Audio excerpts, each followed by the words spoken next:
इथे आपण अर्धी वाटी तूप, पाऊण वाटी पिठी साखर मिक्स करून क्रीमी टेक्स्चर येईपर्यंत फेटून घ्यायचं। यामध्येच एक छोटा चमचा बेकिंग पावडर घालायची।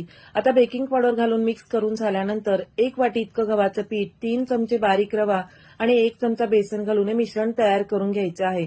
आता या मिश्रणाचे 2 भाग करून एका भागामध्ये आपल्याला 1 चमचा कोको पावडर घालून घ्यायची। 2 प्रकारची मिश्रण तयार झाल्यानंतर अशा पद्धतीने गोळे तयार करून घ्यायचे। एका प्लेटला तूप आणि बटर पेपर लावून घ्यायचा आणि यावर हे गोळे ठेवून घ्यायचे आहेत। दोन्ही मिश्रण मिक्स करून देखील तुम्ही हे गोळे अशा पद्धतीने तयार करून घेऊ शकता। आता 5 ते 7 मिनिटं मोठ्या आचेवर कढई सुरुवातीला प्रीहीट करून घ्यायची आणि त्यानंतर यामध्ये ही प्लेट ठेवायची। आता 10 मिनिटं आपल्याला मध्यम आचेवर हे बिस्किट बेक करून घ्यायचे आहेत। अशा पद्धतीने आपले हे मैदा न वापरता गव्हाच्या पिठाचे खुसखुशीत नानकटाई तयार झालेले आहेत। हे नानकटाई थंड झाल्यावर तुम्ही याचं टेक्स्चर बघू शकता। मस्त खुसखुशीत असे नानकटाई तयार झालेले आहेत।